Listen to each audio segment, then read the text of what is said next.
Welcome inside another edition of the SVG Podcast. Brandon Costa, Director of Digital at the Sports Video Group. Happy to be here with you as always for a special Roundtable edition of the show. It's MLB opening day. Pop champagne, open the windows, unless you're in Boston where it's already a rain postponed game, whatever.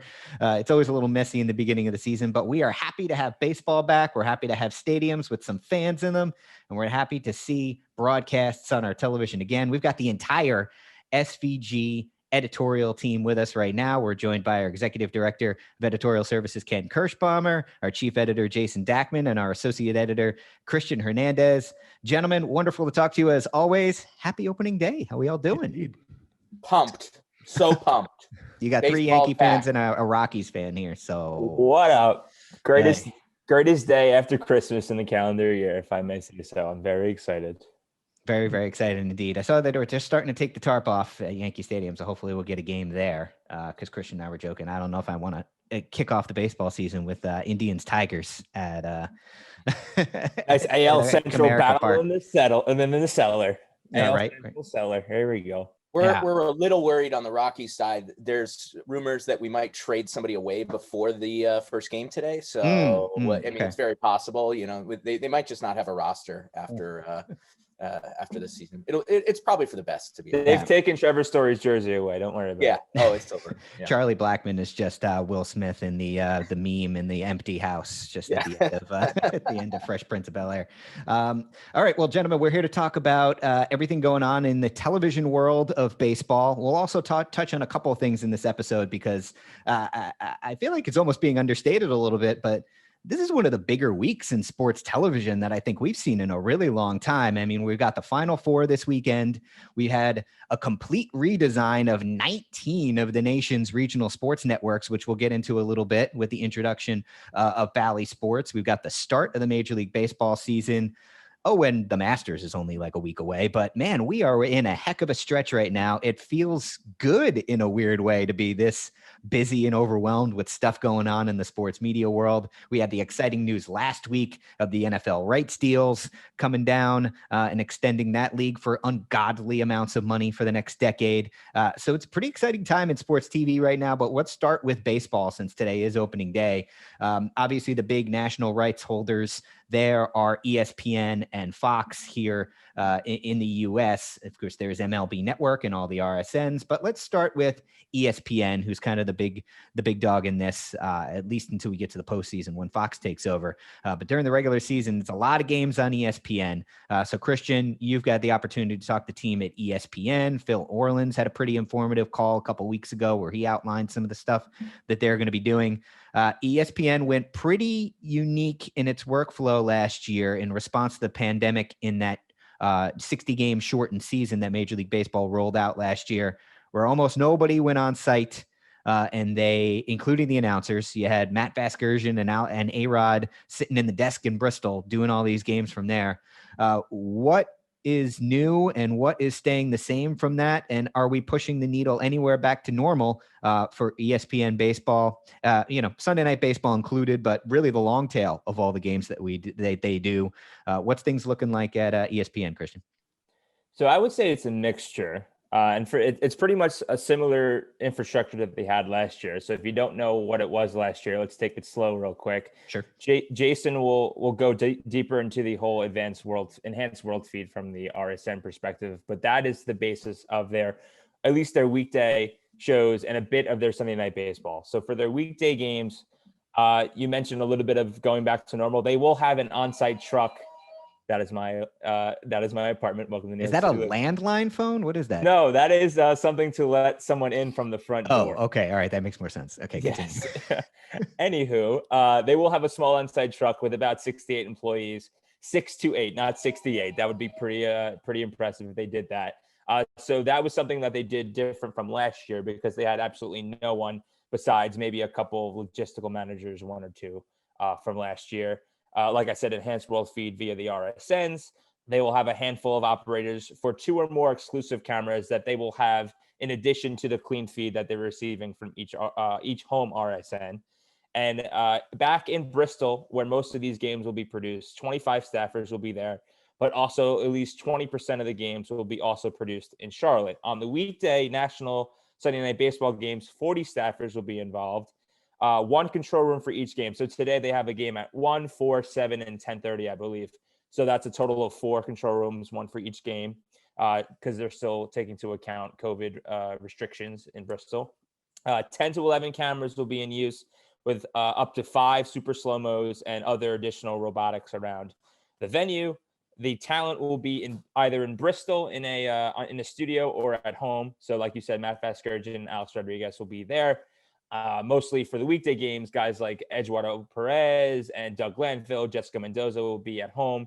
But another thing that they're doing similar to last year, reporters will be on site. So that means Buster Olney will be on site. And for today, Marley Rivera will be at the Mets and Nationals games, I believe. So they will be there.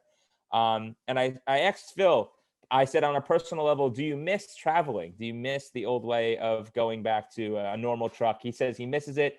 He misses working on a truck on site, but he sees the immediate benefits of a Remy, because if we're talking about being able to send almost a nearly unlimited amount of data over a landline, over something at a speed of light, that is kind of insurmountable to what is the traditional setting. So you're seeing a little bit of a mix, but this is certainly becoming the glimpse of the future of ESPN with the Remy style, because a lot of these properties are kind of shifting away from a lot of people on site just for the economical, not just for the economical reasons, but for reasons I just mentioned. So it's kind of a glimpse to see what's coming down the pipe, but that is what's happening at ESPN. Yeah, I mean, it makes sense just from a scale standpoint, probably in baseball more so than almost any other major professional sports league, just because there's so many games. And if you have the ability to get those games on air this way, and I don't know, I feel like if you talk to some of these guys, and Jason, you know Phil pretty well,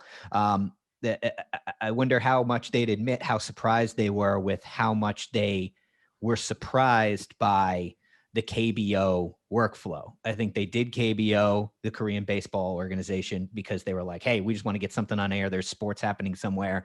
And then it went really well. Like it went a lot better than they thought it would. And even some of the talent, I know that I've seen Eduardo Perez talk about it a lot, where he's like, hey man, sure, do I miss going to the ballpark? But calling a game from my home was actually a lot more enjoyable than I thought it was going to be.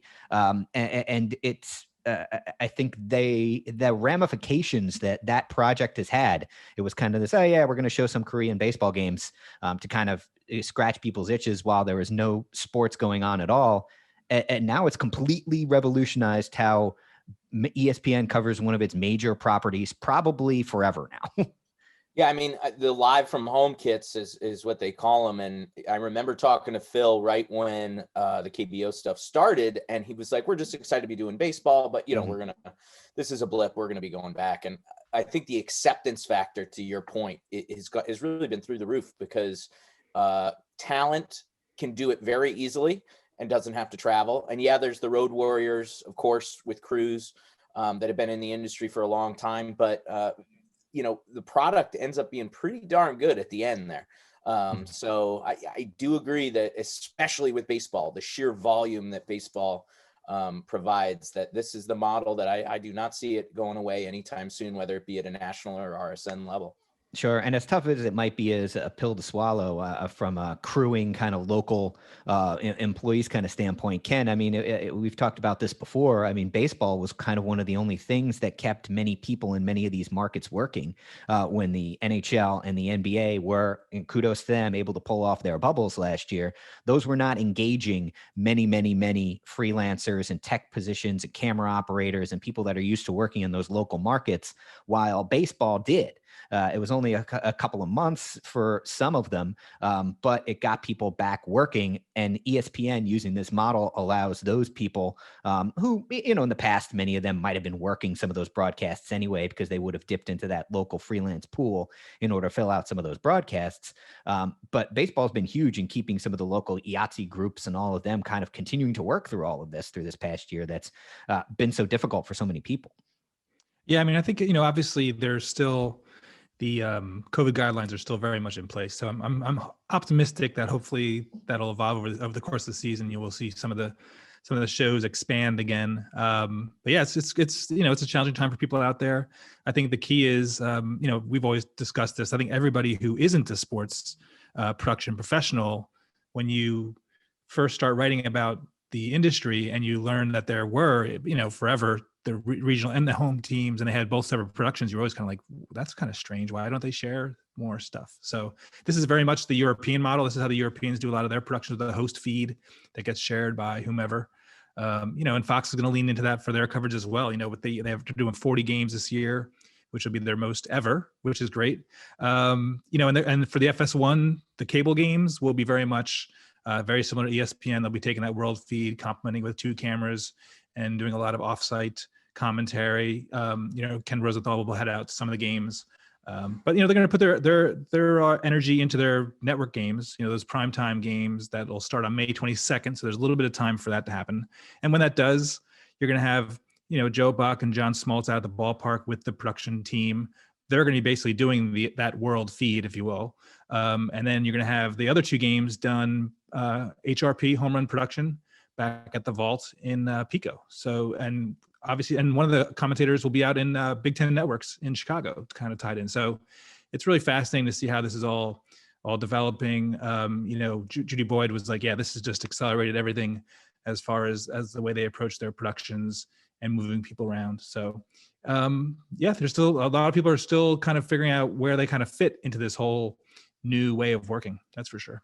Yeah. And then, and again, we'll get to it in a little bit. There's the whole Bally Sports integration. I mean, there's a lot of people who were quote unquote Fox employees who are now Bally Sports employees, but, work on the national broadcasts when Fox needs to get those things. So there's a lot of juggling of personnel there. And, there are people who get the opportunity to work on the big national Fox baseball package don't want to give that up, but obviously they need to keep keep the paychecks coming in on a day-to-day basis.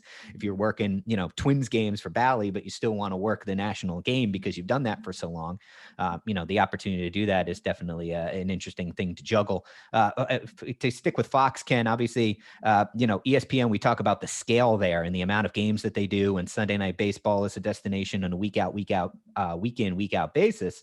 But a lot of the big milestones throughout the course of the year end up with Fox, including the All-Star game, which there's a lot to be decided on that. That's definitely kind of a ball that's floating in the air now, as the game is currently scheduled to be taking place in Atlanta, but there's being pressure placed on Major League Baseball to potentially move that game after some of the voting laws that have taken place and were approved in the state of Georgia. So we'll see what happens there, but they'll have the All-Star game regardless on Fox. There's the Field of Dreams game, which is back, and I'm mega pumped for, which is going to be freaking amazing for any old man who, still remembers that was a movie. And then, of course, there's the postseason that we'll get to that when that bridge is ready to be crossed. But those big time milestone points throughout the schedule, Ken, a lot of times those are big dates for Fox. Yeah, I mean, the Field of Dreams game, obviously in the middle of a cornfield in the middle of Iowa, not near any major cities. It's going to be a really interesting production. I remember last year we had we had these weekly calls with all the networks talking about the COVID protocols and how they were going to do certain aspects like on that, because Fox was planning on having a studio built out there. Mm-hmm. And they had all the plans as far as make sure the air, there's how you get into the set, how you get off the set, make sure it's very open air so that there can be less virus around. So it's going to be cool to see how they're revisiting those plans a little bit. But, Judy mentioned that there'll be 500 yards from the house and the field in the movie. So it's going to be really a fun, nostalgic night. And Brad Cheney also just confirmed that with me literally 3 minutes ago that they will be doing 1080p HDR for the September 11th game, which is going to be another big one. Which is out of Citi Field, Yankees, Mets. Obviously for us New Yorkers, be a very emotional day, lots of bad memories for those who were here back then, but it'll be they're really kind of looking forward to really kind of creating a really emotional evening that kind of just kind of highlights the heroism that was there. Jerry Steinberg from Fox, formerly of Fox Sports, always talks about that World Series and how amazing it was.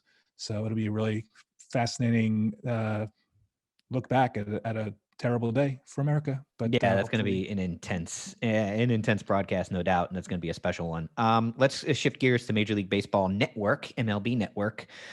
Jason, you got the chance to talk to them. A little bit more of the same in terms of using their home facility in Secaucus while taking advantage of some of the local RSN crews in the stadium, correct? Yeah, they're going to keep a very similar workflow to what they had last year, which is parking Game Creek Video's Riverhawk truck in their parking lot outside the Secaucus facility and producing essentially an enhanced world feed, a Remy show from there.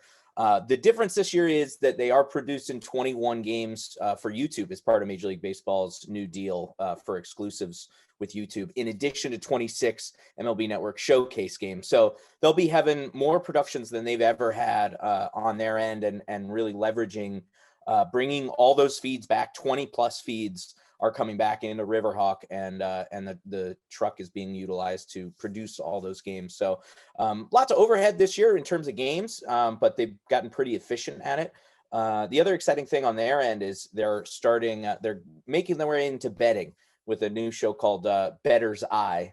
See what they did there? And it's going to be on MLB.tv. It's, obviously focused on the gaming sector. It's the first time that the league created programming has focused on betting.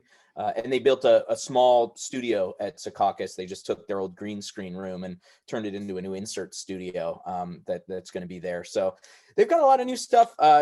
Very exciting year for MLB Network. The other thing that is challenging for them is they've never.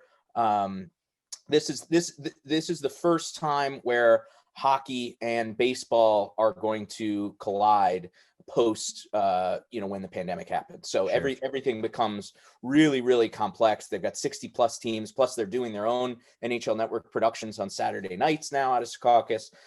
So they're busy, man. The funniest thing they said is that they've changed that facility so much over the last few months to spread people out and make it COVID friendly, that after the things normalize or whatever, after they can get back to normal, it's going to take another 3+ months to rebuild the facility to get it back into how it can just be everyday use. So they've done a lot, and they're going to be super busy the next few months. Yeah, more than just facilities being shared there. A lot of people crossing over and working on both of those properties in both MLB and the NHL. Those MLB Game of the Week live on YouTube's, those start, first game, I believe, is April 7th. It's an afternoon game. The Rays play the Red Sox at Fenway Park. And it's definitely a lot more consistent than it was in some of the previous years of the package. They have another 2 in April. They got one on April 22nd at night, which is interesting. I'm not sure how many night games they've done. I feel like every time they do it, it's an afternoon game that they're squeezing in. But that's Angels Astros on the 22nd at 8 p.m. Eastern, and then Minnesota Cleveland on April 28th. That's an afternoon game at 1 p.m. And then they'll continue to announce games from there. I feel like a good place to transition here is you talked about sports betting.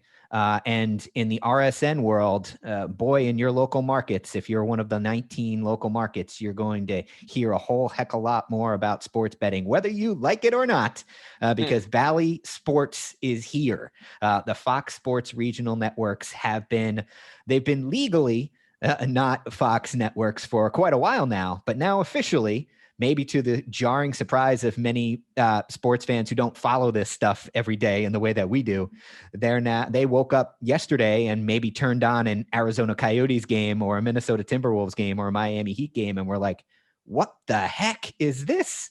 Because the Fox Sports networks were gone, and it was Bally Sports North, Bally Sports Arizona, Bally Sports Sun. That branding, Jason has a fantastic profile on now. Go to sportsvideo.org, where they talk all about, you talk to Michael Connolly and a few other people about that entire effort. And I feel like you're not overselling this when you say it's probably one of the bigger rebrands that we've seen in sports media recently. It maybe doesn't get the attention that some of the bigger name brand network stuff does because it's on the RSN front. But still, this is a really big deal. 19 networks across North America here in the United States completely rechanged their branding, sets, graphics, everything, changing out. and it's mostly geared towards the start of the baseball season today. But there were a few broadcasts that hit the air yesterday when the network officially changed over on March 31st. So, Jason, aside from that very high-level view there, what can you tell us about this relatively massive overhaul that needed to happen, during a pandemic too? Yeah, I mean, just like it seems to be forgotten that by a landslide, the majority of live broadcasts done in this country are done by RSNs, not by national networks. That goes to show just how big this rebrand was. I mean, you're talking about there were 21 RSNs that were acquired via the Fox/Disney deal that Sinclair acquired in 2019. 2 of those have been absorbed, and there's now 19 networks. You're talking about 19 standalone networks that had to be rebuilt from the ground up. Some fun numbers that they had to do. They created 64 new desks, 500 new pieces of physical artwork, 2,800, almost 3,000 new graphic animations, 120 new templates to build those, and 3,000, this is the big part, 3,000 new sponsorship graphics. Anybody that watches a regional telecast in this country knows that, oh my God, there's so much sponsorship, built into these broadcasts. And they had it as a machine with Fox, because they had built templates. They had a great system. Everything was there. They have to start everything from scratch here. So essentially what happened was, when everybody knew, obviously, when the deal went down, they were going to have some kind of rebrand. And based on what Sinclair had said, making sports betting a priority, that it would most likely be with a gaming partner. However, without that partnership finalized, which it didn't get finalized until January, Mike Connolly and Laura Michelson, who ran all the studio changes, couldn't really jump off, the diving start. Yeah, they could certainly prepare as much as they could, though, and that's what they did. They spent the better part of a year building out a team. When Sinclair acquired the RSNs lost that Fox Sports factory in terms of graphics, in terms of music, in terms of all the things that go into a broadcast. So they had to build all those departments from scratch. And they went about it by bringing in some Fox veterans, some people from WGN USA and Tribune Media, and really building a team that could become as prepared as possible for whenever this hit. So that's what they did. They built a graphics package. They built a music library, knowing that betting would be a big part of it. And then when the announcement came, and they obviously knew a little bit earlier than the official announcement, it was just a 24/7 constant, like, let's create everything. Let's get everything done. And then the bigger project, or, equally as big, if not bigger, is the studios. Every single, not just the studios at the RSN facilities had to be totally reskinned and sometimes rebuilt, but also the sets at the ballparks and at the arenas. You're talking about a massive project that went into this, and Laura Michelson headed that up and essentially went RSN by RSN without being able to do site surveys because of COVID. A project this big, you're obviously your first thing you would do is you go to the broadcaster and you see what their facility's like. Sure. Not the case here. She couldn't do it. So, kind of flying blind here and rebuilt some really cool. If anybody checks out the story on sportsvio.org, you can see the studios. They're really sleek, really clean. I really like the look. Laura had said, she thinks it's unlike anything any sports broadcaster's ever done in terms of, an aesthetic look. And it's really, I hope that people realize what a massive project this was and what an insane undertaking it was to have to do during a pandemic. So today they will have they're calling it the, what is it called? Bally Sports Big Opening Day. And it's a whip around show where, it started yesterday and they'll continue into baseball today, but they go around all the RSNs, all the talent, and just kind of say, hey, this is what Bally's is all about. And the one big thing, and then, we can kind of move on, but the thing that I'm really excited about is the new score bug. This is our, Thank you. I was going to ask you if we could nerd out about this for a little bit, because they're doing some interesting stuff that I've never seen before. Yeah, Mike Connolly said, and he's right when you think about it. He's like, as far as I'm concerned, the bottom line ticker is a waste of space in today's age. Everybody's got a supercomputer in their pocket that they can take out and check scores whenever they want. And they're not going to wait for the ticker to come back around to check that out. So they essentially killed the traditional ticker and moved the score bug down to take that real estate on the screen all the way across the bottom of the screen.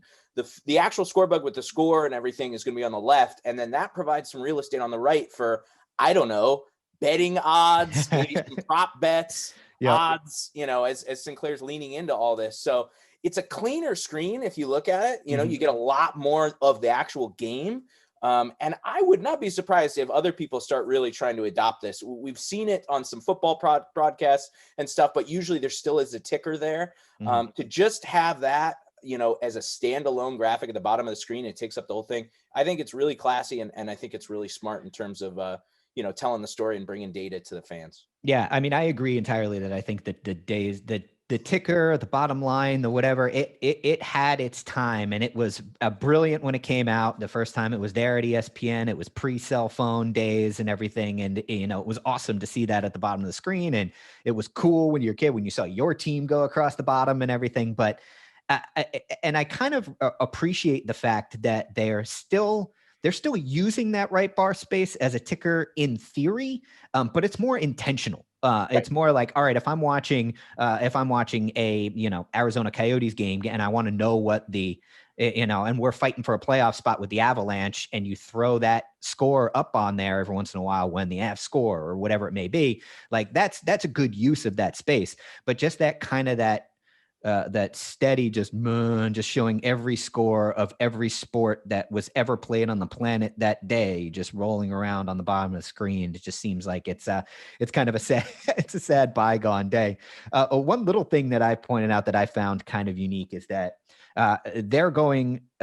One, I think it's a tremendous breath of fresh air, because I think a lot of people will tell you who work at those regional sports networks, they had been sitting on their previous graphics package for a while. It was kind of just a lame duck package that was there, and it had kind of gathered some cobwebs and dust. So I'm sure they all, regardless of your opinion on it, it feels like a breath of fresh air and a shot in the arm to be like, wow, all right, we're not just waiting for the day when we're going to move on to the next step. It's like, all right, we're here and onward and upward. But to have the graphics for every sport consistently look the same across the bottom. And I had noted, I was trying to think of a time that I couldn't recall a time when there was a hockey score bug on the bottom of the screen. Right. And I really couldn't think of any time. I had never seen that in hockey before. So I threw it out on Twitter and was just like, has this ever happened before? Because I've never seen it. And in my mind, like, I'm thinking, well, hockey fans are like not going to be down with this because it's different in any way whatsoever. Because God forbid we hate change in our lives. And Kyle Barker, who I know from Niagara, he works behind the scenes on some of their productions. He actually pointed out when OLN first got hockey, before it changed over to Versus, they had a score bug at the bottom of the screen. And he showed me a screen grab of it, which, oh my God, holy standard def. It was pretty rough, but so it had been done before. So I'm wondering how jarring that's going to be to see a score bug at the bottom of the screen in hockey.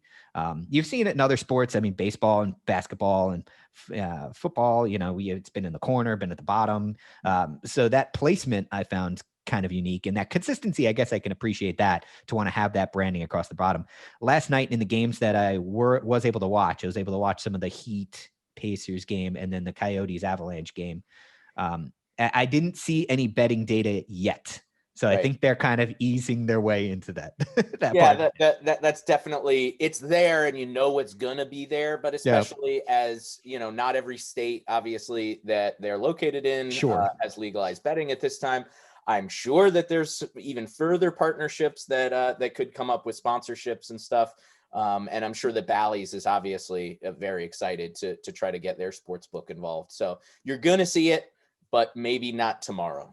Right. All right, gentlemen. Well, any other final thoughts on anything for MLB opening day? I mean, the only other RSN that I can think of that I've noticed some significant changes at, Ken, is in New York, with their new score bug, their new app. Their new scorebug is gorgeous, by the way. I love it. A couple of things that you've gotten the chance to talk to that team over there. I mean, they're always kind of one of those RSNs that's always kind of stood on its own and its ability to just, be out on the forefront of things. But some interesting refreshes going on at Yes right now for the Yankees.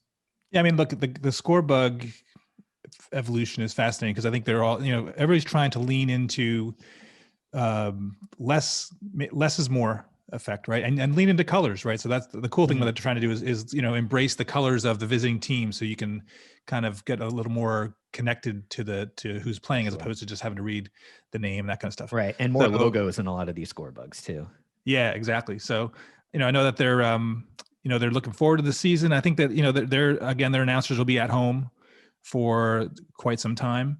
I haven't talked to Flip in a while to see what his sense is for the later in the season, but it's going to be a challenging season from a standpoint of, I think last year I'm curious to see how the camera positions might change. Everyone's not going to have the cool camera positions that they had last year because there will be fans in the stands, which is great. I guess the return to normal is a good compromise, but it's going to be a fun season for hopefully for Yankee fans. Yeah, I haven't had the chance to catch up with them yet. I want to talk to Root Sports Seattle because those guys did probably one of the cooler things last year where they had that 2-point aerial camera that was kind of going up and down the third baseline. And that got a lot of people's attention with some cool clips. They said they thought they would be able to do it with fans in the stands because it's a cabled cam, so it'd be quote unquote theoretically safe. But I haven't got the chance to catch up with them to see if that's something they're going to continue to do this year. I'd love to see if they do, because that's a camera angle that I think could even look even prettier if you got fans in the stands. Right. It is great to also to see this, losing the ticker, because not to get back to 9/11, but that was all born out of 9/11. There were no tickers before 9/11. 9/11 happened, and then they said we got to give people news all the time, updates, because this is a horrible situation. And then just kind of stuck. And yeah, to the point of watching. The worst thing is watching certain networks in the morning when they're doing certain live events from overseas, and you have to watch the same information flip by for 4 hours, and you're just like, oh my God, enough already. I know that, Derek Jeter went 0-3 or whatever. That was back in the day when I was noticing this. But so it's cool to see people asking themselves, why are we doing this? And even here at SVG, we probably don't ask ourselves that enough.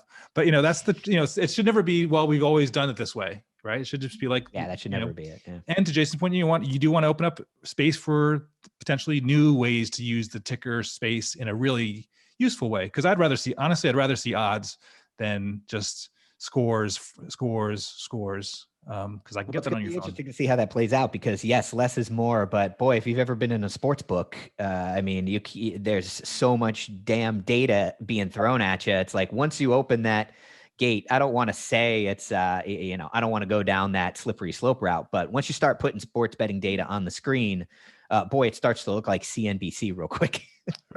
Right. Yeah, there's definitely, it's going to be hard to be clean, and that is something they also talked about over at Bally's. It will take a while to get the nuances right. But the other thought is that they believe more average sports fans are going to become more betting savvy and be able to understand these numbers a little bit more than just seeing a bunch of pluses and minuses and big numbers. So I think that will also play into it as that comes down the line. All right. Lastly, before we wrap things up, Kristian, from a stadium standpoint, not a ton, which is understandable because it's been such a weird year. Last year we had a couple of renovations that were supposed to and did eventually debut, but didn't actually get the chance to debut for fans. Cincinnati is one that comes to mind. But this year, Kansas City is probably the big one. One of the cooler video boards in the league is that Crown Vision in center field at Kauffman Stadium. And that's now HDR now. So what did you learn from talking to them? Yes, I spoke with Stephen Funk. He's the director of game presentation over at Kauffman Stadium for the Kansas City Royals. It is the fourth main video board in Major League Baseball. That's HDR. That comes after Colorado, like you mentioned, the Reds, and then Globe Life Field. The Rangers had theirs last season. It is also the tallest, since it's technically it's vertical video, so it's technically the tallest, even though it's not, because that's a little bit of the caveat, because it's going more vertically for that video to accommodate for. They get that, and the additional crown on the top helps that out. They also have three other installations with two they're not ribbon boards. They run along the from right field to about right center field and left field to left center field. They are just kind of out of town scoreboards, other sponsorship integration that can be activated on those boards. And then they also have a Hall of Fame display that is also HDR. So that is intriguing. So not one, but two HDR flavored video boards. And what they did for the main video board in center field, they just kind of took out those old panels. They're using the same structure, but they put in new HDR panels in there. So that'll be interesting. And then, the Rangers, they are going full capacity. Okay. So we're going to go there. All right. Yes. They open up on Monday, April 5th against the Blue Jays.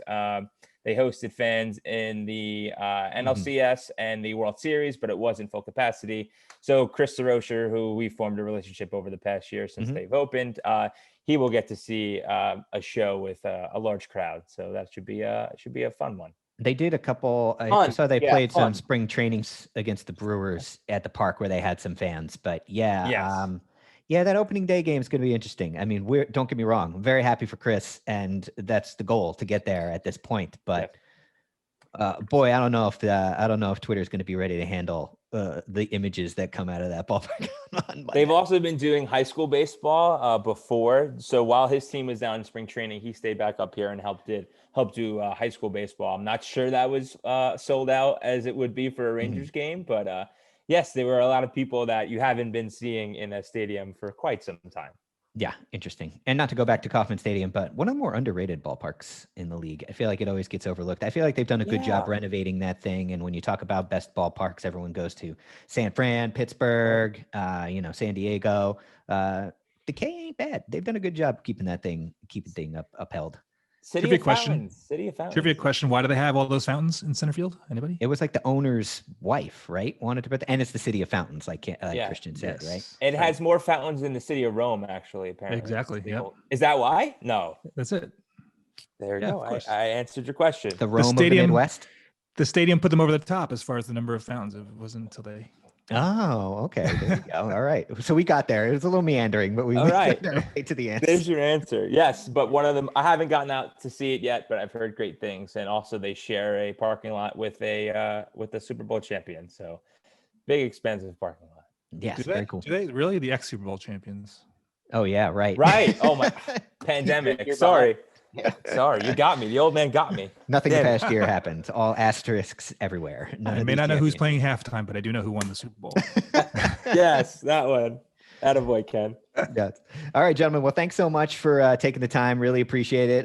Very exciting few days here. We didn't get really the chance to talk about Final Four at all, but we'll have plenty of coverage on that over at sportsvideo.org throughout the weekend from both the men's in Indianapolis and the women's side in San Antonio. Some cool stuff going on both of those locations from both CBS Turner and ESPN. But as we mentioned, plenty of coverage from the start of Major League Baseball season. If you would like to read up on more on any of this, Kristian has a great story on ESPN. Jason's got some coverage from MLB Network. Ken has got Fox covered. Those are all available on the site now at sportsvideo.org. We're also doing a double dip on episodes for the podcast today. So if you're listening to this one, you can also go and check out a conversation with JP LaMonaco. We talked a little bit about graphics today. JP is one of the top guys in the graphics department over at CBS Sports, and they've been very, very busy. They redesigned their NFL package. It debuted on the Super Bowl that the Bucks won, Kristian, not the Chiefs. That Super Bowl that happened.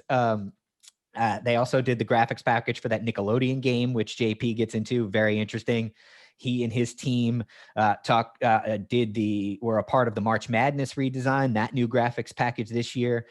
So you can listen to the JP conversation right now in your podcast feed. And if you want more conversations from which that conversation was a part of, it was a part of a fantastic event that we hosted last week, our SVG Sports Graphics Forum. You can go to sportsvideo.org/events. All you got to do is sign up. It's free. Literally just fill out like 3 or 4 items of your name, email, and your job title. And you can have access to literally hours and hours of fantastic content, which includes, as we mentioned, the Nickelodeon game, Super Bowl, March Madness, ESPN college football redesign, NHL's graphics package from when they came back to play. Fantastic content from that show. And it's all free. So go on and check that out now, again, at sportsvideo.org/events. Gentlemen, thanks so much again. Really appreciate being here. Always great to talk to you. Thanks a lot. Thanks, Brandon. Let's go, Yanks.